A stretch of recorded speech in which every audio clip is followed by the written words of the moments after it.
नमस्कार दोस्तों, RJ रोहिका Sharma channel में आप सभी का स्वागत है।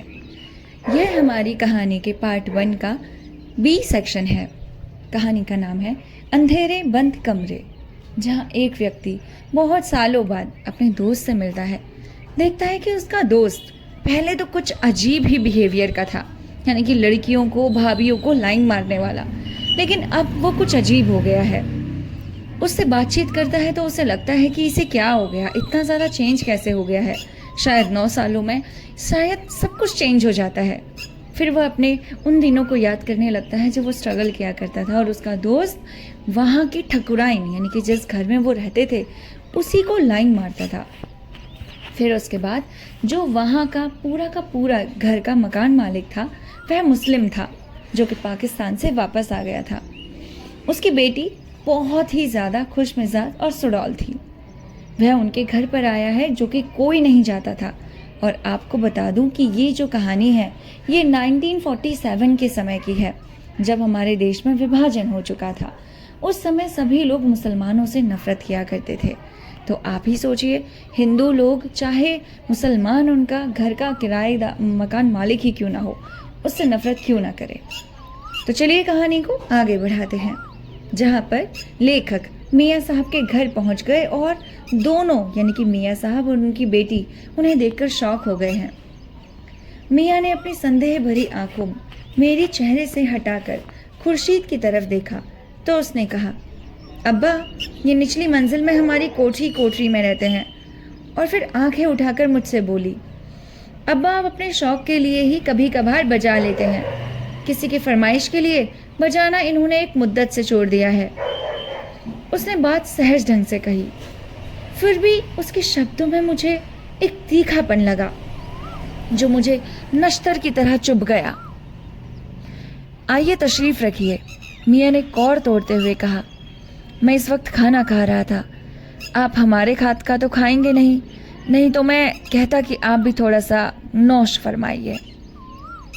खुर्शीद की यह बात अच्छी नहीं लगी और उसने एक अवज्ञा और उपेक्षा भरी नज़र से मुझे देखकर मियाँ से कहा, अब्बा, आप खाना खाकर थोड़ी देर आराम करें, फिर आपकी दवा का वक्त हो जाएगा।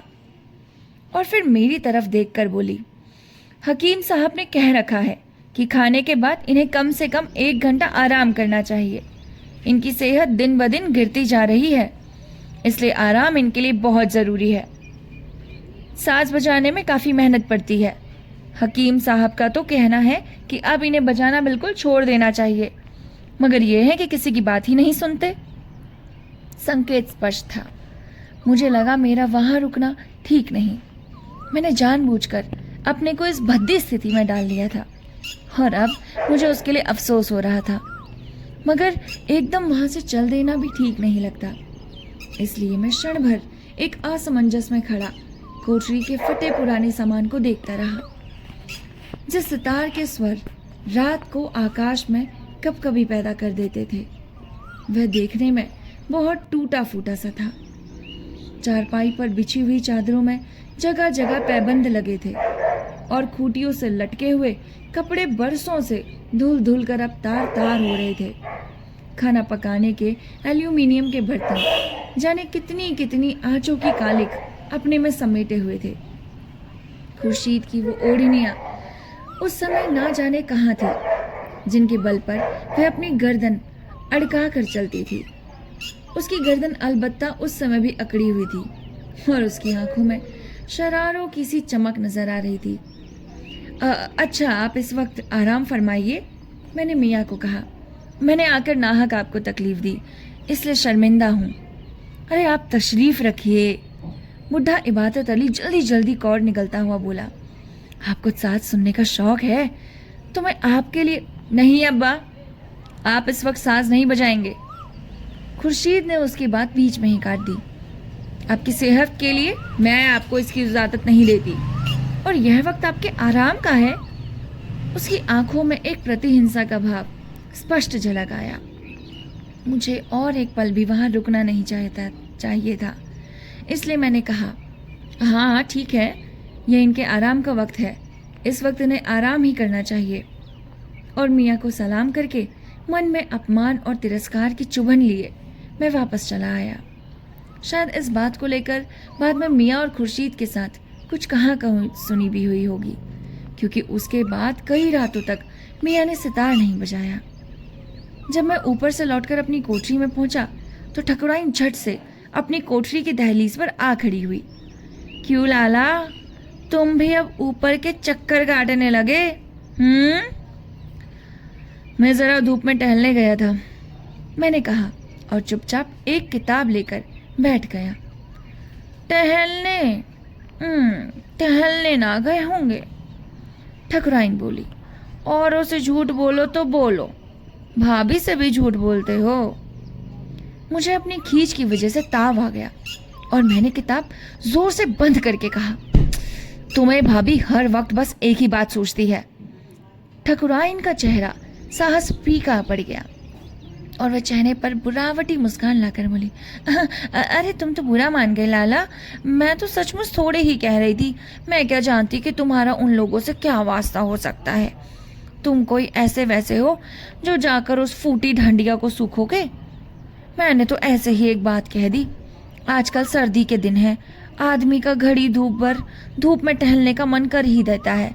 जब हम किराया देते हैं तो छत पर जाकर क्या धूप नहीं सेके? परमात्मा की बनाई हुई चीज है, उस पर मियाँ का राज थोड़े ही है। मैं तो खुद गोपाल की माँ से कह रही थी कि गोपाल की माँ, कभी कभी हम लोग ऊपर जाकर धूप में सिकाई क्यों ना करें। मैंने चुप रहकर किताब फिर उठा ली तो ठकुराइन थोड़ा पास आकर बोली, देखो लाला, तुमने मेरी बात का बुरा तो नहीं मान लिया। मुझे तुम चाहे जितनी सौगंध खिला लो, मैं तो हंसी में कह रही थी। खैर इस बात को अब जाने भी दो भाभी, मैंने उसी रूखे स्वर में कहा। इस वक्त मैं थोड़ा कुछ पढ़ना चाहता हूँ। हाँ हाँ, तुम बैठकर पढ़ो, मैं उधर जा रही हूँ, ठकुराइन चलती हुई बोली। तुम्हारी भाभी तो तुम्हारी तरह पढ़ी लिखी है नहीं, वह भी कभी बेवकूफ़ी की बातें कह देती है। तुम बुरा मत मानना लाला, जिस मरदूत का सारे घर में कलंक फैला है उसके साथ में तुम्हारा नाम कभी नहीं ले सकती। मैं तो अपनी जबान काटती हूँ कि यही मरी बिना सूझे समझे मुंह में आती है और कह जाती है। तो मेरी बेवकूफ़ी की बातों पर ध्यान न दिया करो। कहो तो तुम्हारे लिए चाय बना दूँ? मैंने सर हिलाकर मना कर दिया तो भाभी वहां से चले गई। मेरी आंखों के सामने किताब की पंक्तियां आड़ी तिरछी होकर एक दूसरे में उलझ रही थी और मैं फिर खुर्शीद के शब्दों और उसके आंखों की अवज्ञा के भाव को तिरस्कृत होता हुआ भी बार बार उन्हीं आंखों को अपने सामने देख रहा था। और बहुत जल्दी ही वह दिन भी आ गया जब मेरी जेब बिल्कुल खाली हो गई। आखिरी 6 आने जेब में लिए हुए मैं आखिरी बार इरावती के संपादक से पूछने गया कि अब भी उसने कुछ निश्चय किया या नहीं। मैंने तय कर लिया कि उससे मिलने के बाद मैं घड़ी बेचकर जो भी 30-40 मिलेंगे उन्हें लेकर सीधा गांव चला जाऊंगा। मगर उस दिन संपादक भी श्री भास्कर काफी अच्छे मूड में थे, इसलिए उन्होंने मुझे पहली तारीख से नौकरी पर आने के लिए कह दिया, जिससे मुझे घड़ी की कलाई से उतारने की नौबत नहीं आई।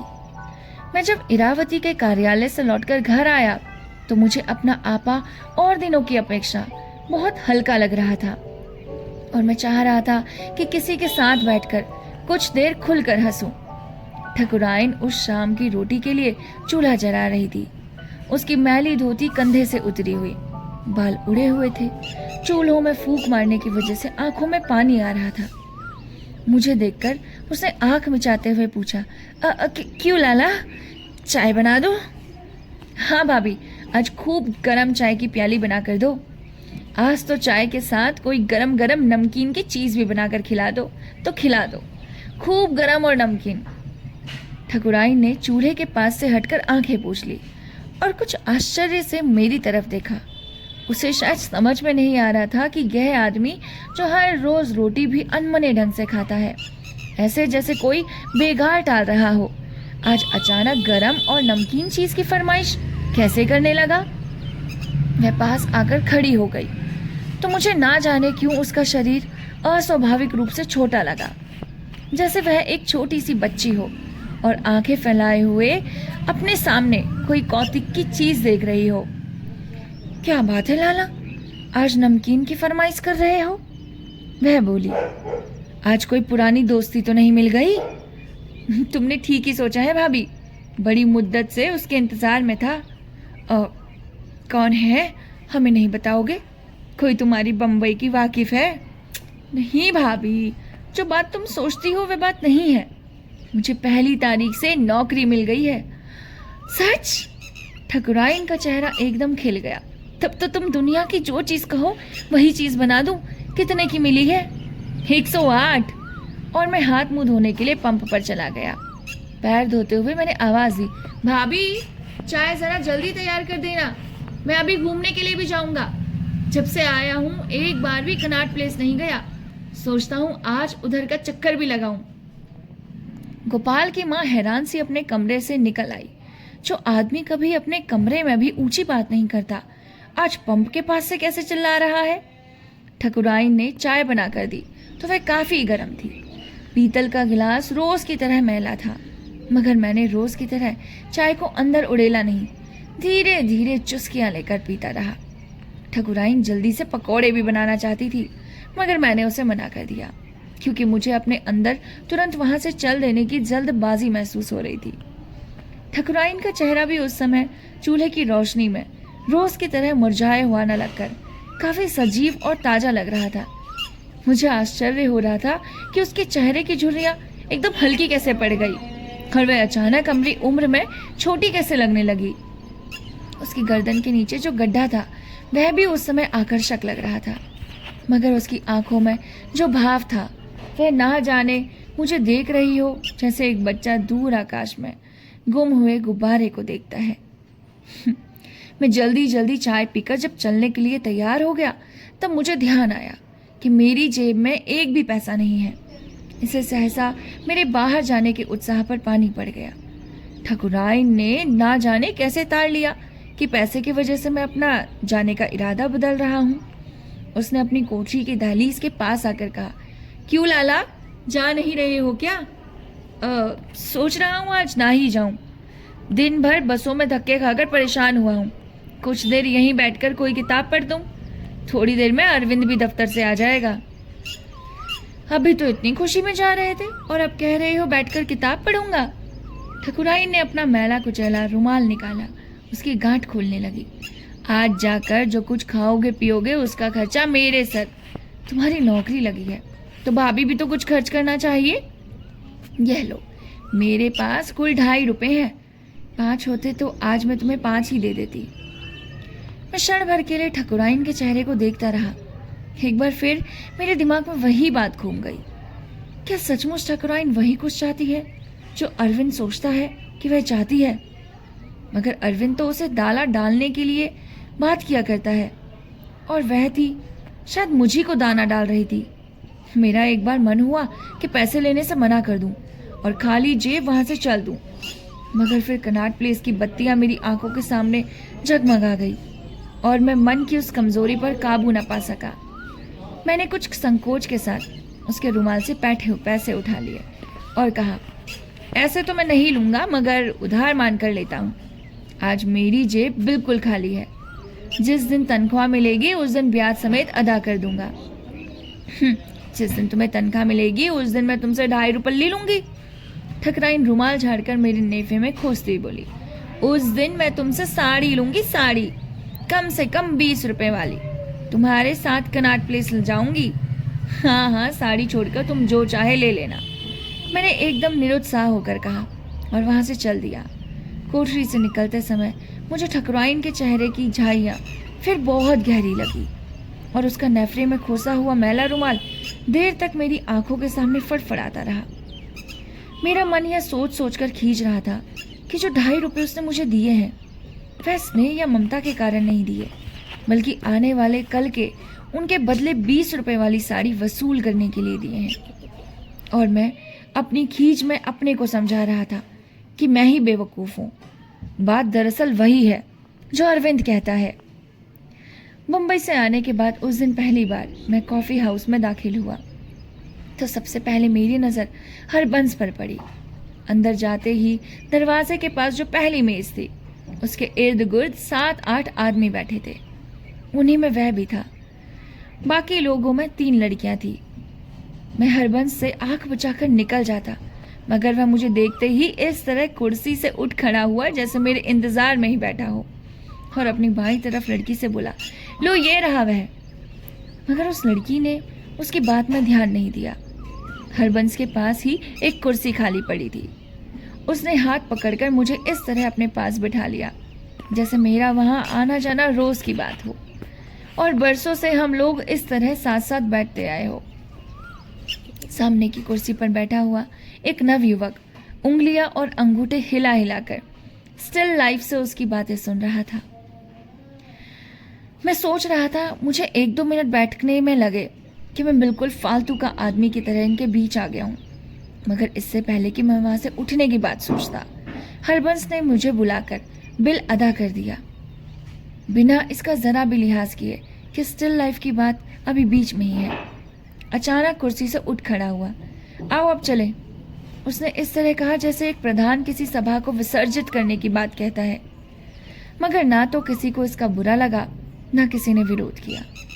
हम लोग वहां से बाहर निकल आए तो भी यह नवयुवक स्टिल लाइफ की बातें उनसे कर रहा था। बाहर आकर उन नए लोगों से मेरा परिचय हुआ। उनमें 1-2 हरबंस की पत्नी नीलिमा ही थी, जो अंदर आकर उसकी बड़ी बाईं तरफ बैठी थी। उसके अलावा बाकी 2 उसकी बहनें थी, शुक्ला और सरोज। सरोज शुक्ल सूरत से बाकी दोनों बहनों में बिल्कुल अलग थी, और मैंने सोचा था कि वह स्टिल लाइफ वाले नवयुवक की बहन होगी। अंगूठे और उंगलियां हिलाकर स्टिल लाइफ की बात करने वाला नवयुवक कलाकार शिव मोहन था, जिसके बाद में मुझे पता चला कि उसके लैंडस्केप्स के दिनों में बहुत धूम है। हालांकि रुपए पैसे के लिहाज से वह बहुत तंगी से गुजरता था। जो नवयुवक आंखें मूंदे हुए चिंतन कर रहा था, उसके व्यक्तित्व की एक खास बात यह थी कि वह सफ़ेद सलवार के साथ जॉगिंग रंग का खादी कुर्ता पहने था, और बात इतनी कम और इस तरह धीमे स्वर में करता जैसे उसकी जबान में कोई तकलीफ हो। उसका नाम था जीवन भार्गव। वह भी शिव मोहन की तरह पेंटर था, और उन दोनों एब्स्ट्रैक्ट पेंट्रेस में प्रयोग करता था। इन दोनों के अलावा एक और व्यक्ति भी था, जिसे नीलिमा और सरोज मामा जी कहकर बुला रही थी। हालांकि उम्र में वह शिव मोहन और जीवन भार्गव से बड़ा नजर नहीं आता, मगर इन सब लोगों से परिचय हुआ, यह कहना शायद ठीक नहीं, क्योंकि कॉफी हाउस के बाहर आकर भी हरबंस ने किसी के साथ मेरा परिचय कराने की आवश्यकता नहीं समझी। मैं उनके संबंध में जो कुछ भी जान सका वह सरसरी बातचीत से ही। कुछ देर बातें करके शिव मोहन और जीवन भार्गव जब चले गए तो मैंने भी वादा लेने के लिए अपना हाथ हरबंस की तरफ बढ़ा दिया, मगर मेरा हाथ उसने इस तरह अपने हाथ में थाम लिया जैसे उसे जेब में डाल लेना हो, और कहा, अरे तुम कहाँ चल दिए? तुम्हारी वजह से तुम इतनी जल्दी अंदर से उठकर चला आया हूँ। तुम हमारे साथ घर चलोगे और खाना भी हमारे साथ ही खाओगे। मैं कई दिन से सोच रहा था कि तुम अब बम्बई आने वाले होंगे। मुझे प्रेम ने बताया था कि तुम बहुत जल्दी बम्बई छोड़कर दिल्ली आने की सोच रहे हो और यहीं कहीं नौकरी करने का इरादा कर रहे हो। मेरा तो ख्याल था कि तुम इससे पहले ही आ जाओगे। नवंबर के शुरू से ही मैं एक तरह से तुम्हारा इंतजार कर रहा था। तुम्हारा अंदाजा गलत नहीं था, मैंने कहा। मैं नवंबर के शुरू में ही यहाँ आ गया था। क्या? मेरे हाथ से उसने और भी कस लिया और कहा, तुम नवंबर के शुरू से यहाँ हो और मुझे तुम्हारी सूरत आज नजर आ रही है। मुझे लगा जैसे इतने दिन उससे न मिलकर सचमुच मुझसे कोई अपराध हुआ हो। हम लोग सड़क पार करके रीगल की तरफ से फुटपाथ पर चल रहे थे। शुक्ला और सरोज मामा जी से बातें करते हुए हमारे पीछे आ रही थी। नीलिमा पर्स घुमाती हुई हम लोगों के बराबर चल रही थी। हरबंस ने उसकी तरफ देखकर कहा, देखो यह शख्स आज महीने भर से यहाँ है और आज पहली बार इसकी सूरत दिखाई दी है। वह भी अचानक मैंने इसे देख लिया, वरना यह तो शायद आज भी आंख चुराकर निकल जाता। मैंने इसकी कविताओं की जो आलोचना की थी वह शायद इसे बहुत बुरी लगी है। ओह, तो ये वही है तुम्हारे बम्बई वाले दोस्त, नीलिमा ने कहा। मेरा परिचय हरबंस ने तब तक भी नहीं दिया था। तुम्हें अभी तक पता नहीं चला कि यह वही शख्स है जिसके बारे में मैंने इतने दिनों से कह रखा है कि वह बम्बई से यहाँ आ रहा है। हरबंस ने इस तरह कहा जैसे पता न चलने में कसूर नीलिमा का ही हो। ओह अच्छा। नीलिमा ने पर्स हिलाना बंद कर दिया और मेरी तरफ देखकर कहा, हरबंस तो सचमुच बहुत दिनों से कह रहा था कि आप बम्बई से आने वाले हैं, बल्कि हम लोग तो आपके आने का वेट ही कर रहे थे और आने की बातें सुन सुनकर बोर हो चुके थे। और वह उन्मुक्त भाव से हंस दी। आप अच्छे आदमी हैं, आपके आने का आपने पता ही ना दिया। मुझे आप अपने लोगों का मालूम नहीं था। मैंने अपनी शर्मिंदगी को किसी तरह छुपा कर कहा। मुझे यह सोचकर खुशी हो रही थी कि मुझसे एक ही बार मिलने के बाद हरबंस यहाँ आकर लोगों से मेरे विषय में बात करता है। मैं मन ही मन कट भी रहा था और उत्साहित भी महसूस कर रहा था। मैंने बम्बई में अपना कार्ड तुम्हें दिया था, राइट? हरबंस ने कहा। वह कार्ड मुझसे वहीं रह गया। मैं यहाँ आकर इतने दिन मिलने की कोशिश इसलिए भी नहीं कर सका कि मैं आते ही एक नौकरी के पीछे लग गया। किस नौकरी के? यहाँ इरावती के कार्यालय में एक जगह थी। तो वह तुम्हें मिल गई? हाँ, आज ही उसके संपादक ने कहा है कि मैं 1 तारीख से काम पर आ सकता हूँ। वाओ, तब तो इसकी पार्टी होनी चाहिए। चलो पहले एल्पस में चलकर कॉफ़ी पिलाओ, हरबंस ने कहा और मेरा हाथ पकड़े हुए ही रुख पीछे की तरफ कर लिया। मुझे सोचना या बहाने करने का मौका नहीं दिया। एप्लिप्स में हरबंस, नीलिमा और मैं, हम 3 व्यक्ति हो गए।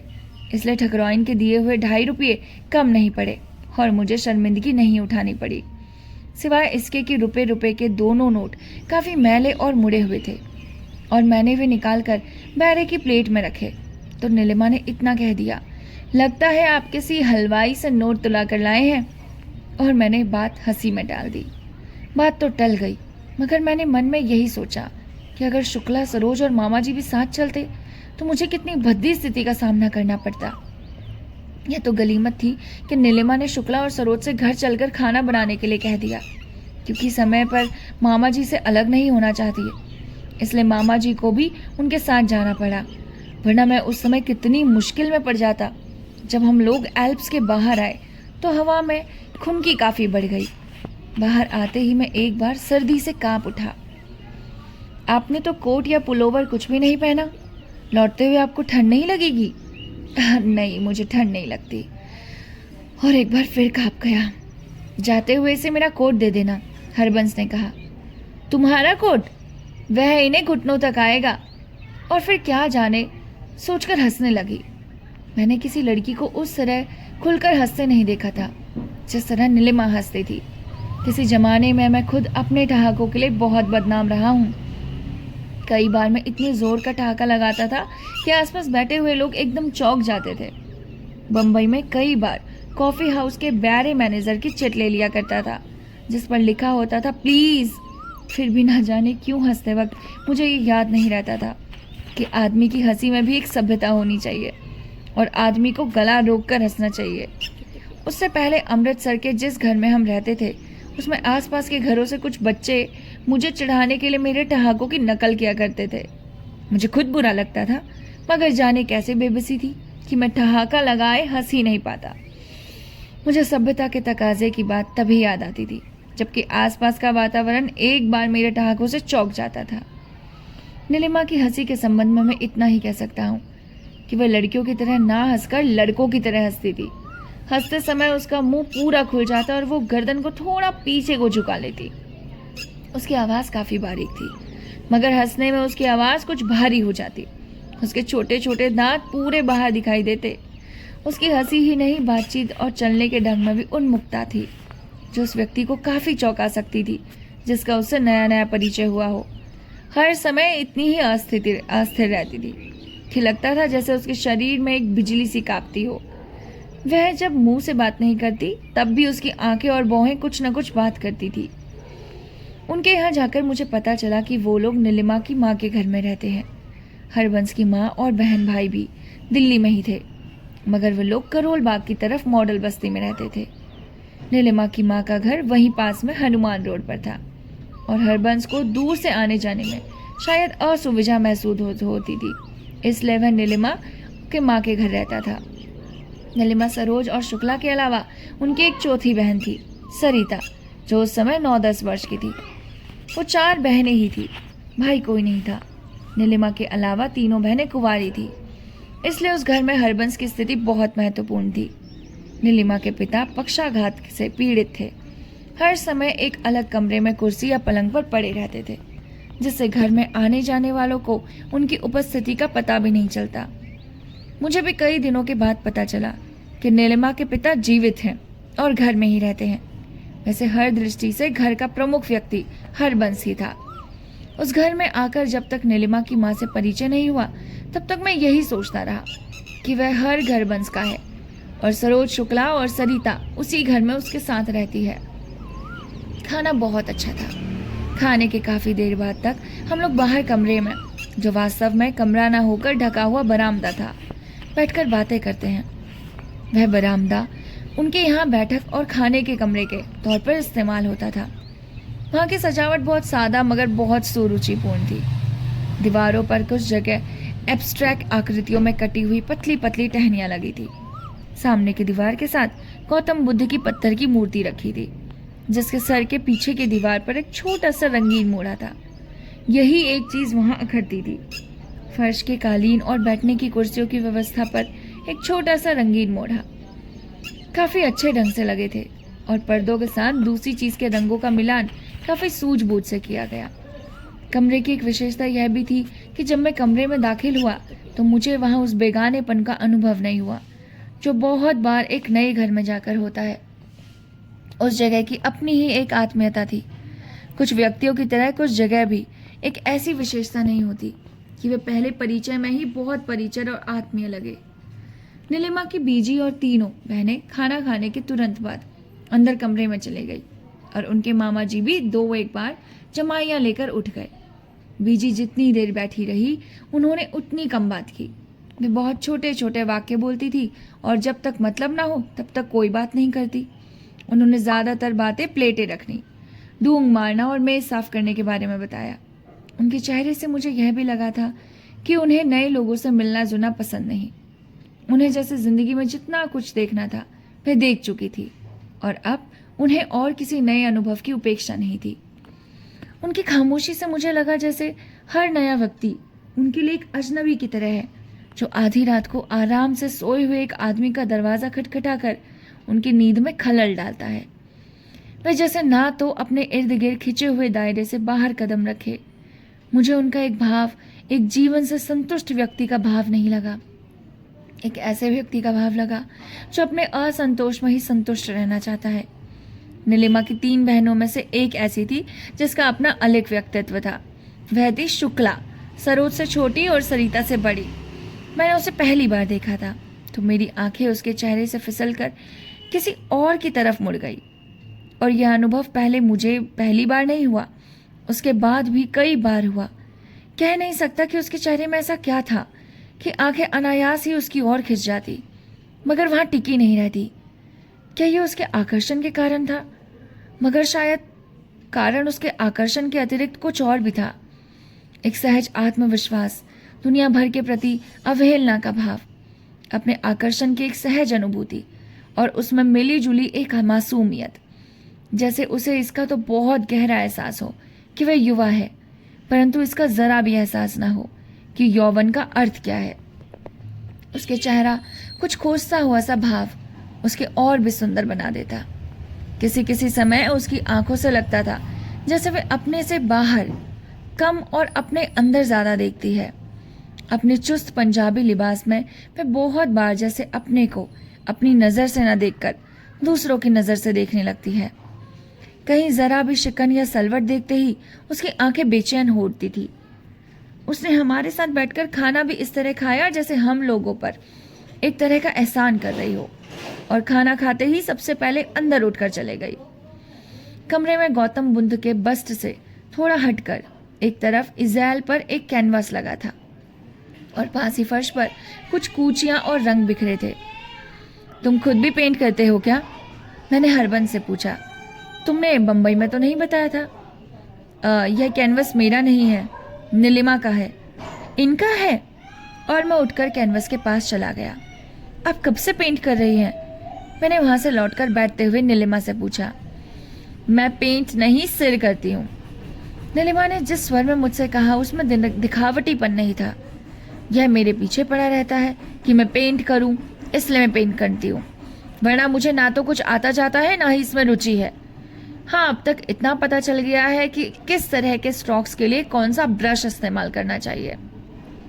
और देखो, तुम हरबंस को तो तुम कहते हो, मुझे आप, ये कौन सा तरीका है? उसका हरबंस के लिए एक वचन का प्रयोग मुझे स्वाभाविक सा लगा, लेकिन मैंने कभी किसी स्त्री को अपने पति को ऐसे बुलाते हुए नहीं सुना था। स्त्री और पुरुष के संबंध में वे और आपकी विनम्रता या दूरी ही मुझे स्वाभाविक लगती थी, मगर उसकी बात पर मैंने चुपचाप सहमति प्रकट कर दी। ठीक है, मैं आगे से शिष्टाचार नहीं बरतूंगा। इसकी एक पेंटिंग को अभी अभी बंबई में प्रदर्शनी हुई, विशेष पुरस्कार मिला है। हरबंस ने इस तरह कहा जैसे कुछ बात का वह सूत्र छोड़ना ना चाहता हो। पुरस्कार मिलने से क्या होता है? मैं जानती हूँ कि मैं पेंट नहीं करती, मगर आप अपनी एक दो पेंटिंग्स दिखाइए तो सही। मैंने कहा, मन में यह भी सोचा कि अगर मुझे उसकी पेंटिंग पसंद आएगी तो मैं यह बात उसके किस तरह कहूँगा। देख भाई, मैं कह चुकी हूँ कि मुझे आप सुनना अच्छा नहीं लगता। बाकी दिखाने के लिए कुछ होता तो मैं ज़रूर दिखाती, मगर आप, अरे यार आप नहीं, तुम। अच्छा, तुम एक आध पेंटिंग दिखा तो दो। अरे मेरे पास सचमुच एक भी ऐसी पेंटिंग नहीं है कि मैं किसी को दिखा सकूं। नीलिमा जैसे अपने अंदर की हताशा से धोसी हुई, थकी हुई कुर्सी की पीठ को टेक लगाकर बोली, एक ही पेंटिंग है जिसे लोगों ने इसलिए दिखा सकती हूँ कि उस पर पुरस्कार मिल गया, मगर वह अभी मुंबई में है। यहाँ आ जाएगी तो तुम्हें जरूर दिखा दूंगी। यह केवल नम्रता ही है, नम्रता नहीं, खाक। वह बोली, मुझे इस तरह की झूठी नम्रता बरतना नहीं आता। इसी बात पर हरबंस मेरे ऊपर कुड़ता रहता है। हरबंस अचानक काफी गंभीर हो गया। मुझे समझ नहीं आ रहा था कि जिस विषय पर बात करते हुए उसे काफी उत्साहित हो उठना चाहिए, उसकी चर्चा होने पर उसका चेहरा इस तरह मुरझा क्यों गया।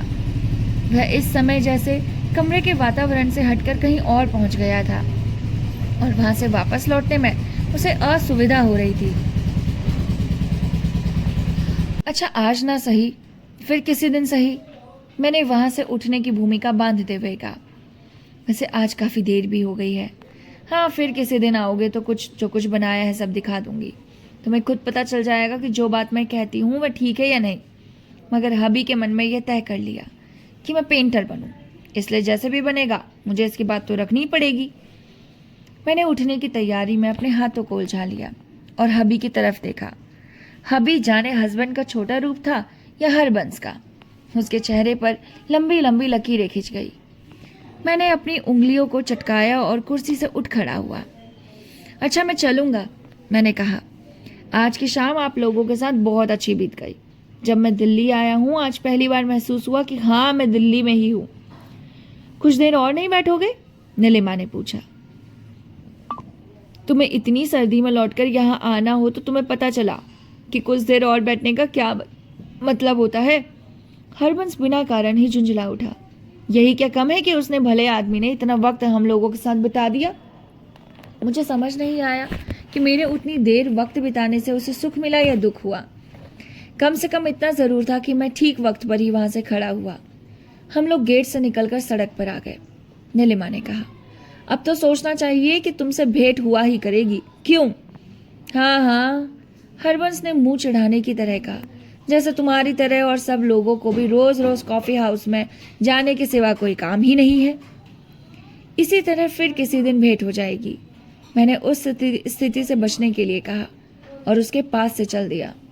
अभी कुछ ही कदम चला था कि पीछे से हरबंस ने कहा, सुनो, मेरा पुलोवर लेते जाओ, इस समय बहुत ठंड हो गई है। मुझे ठंड नहीं लग रही, मैंने कहा और हाथ हिलाकर चल दिया। पार्ट ग कल रिलीज होगा। Stay tune.